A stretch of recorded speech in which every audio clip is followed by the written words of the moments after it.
Nagiging katawa-tawanan lang yung Senate Blue Ribbon Committee ngayon, no? Biro mo, ang daming katanungan ni Senator Marcoleta kay Senator Pinky, pero hindi masagot-sagot. Kesyo mas pogi daw siya. Ang layo ng ang layo ng komento niya, ang layo ng kasagutan niya dun sa mga tinatanong ni Senator Marcoleta. Talagang obvious na nang may pinagtatakpan to, no? Sayang lang, no? Alam niyo, sa totoo lang, dati gusto ko rin naman din talaga to sila Senator Ping Lacson, Senator Soto. Kaso ngayon nag-iba sila, eh.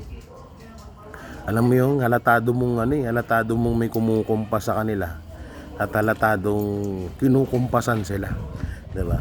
So ano ba ang pinakabatayan niya, lalong-lalo na sa 18 Marines, sa mga sinabi ni Gutesa, 'di ba? Bakit hindi niya kayang ipatawag sa Senate Blue Ribbon Committee, 'di ba?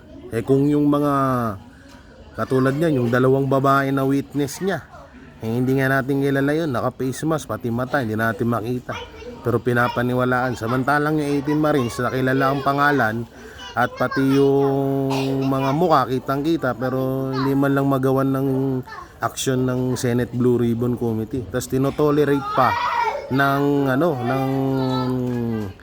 chairman ng president ng senator ng Senate, 'di ba? Na si President Senate President Tito Soto. Yan yung kalupit, eh. Kaya ngayon nagkaroon na nga ng debate itong si Marcoleta at Lacson. Kaso kawawa si Lacson. Hindi siya kawawa, nagtatanga-tangahan lang.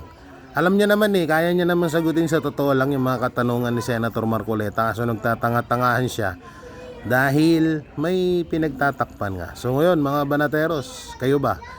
Satisfy ba kayo sa mga kasagutan ni Senator Lacson sa mga katanungan ni Senator Marcoleta? Comment nyo nga dyan.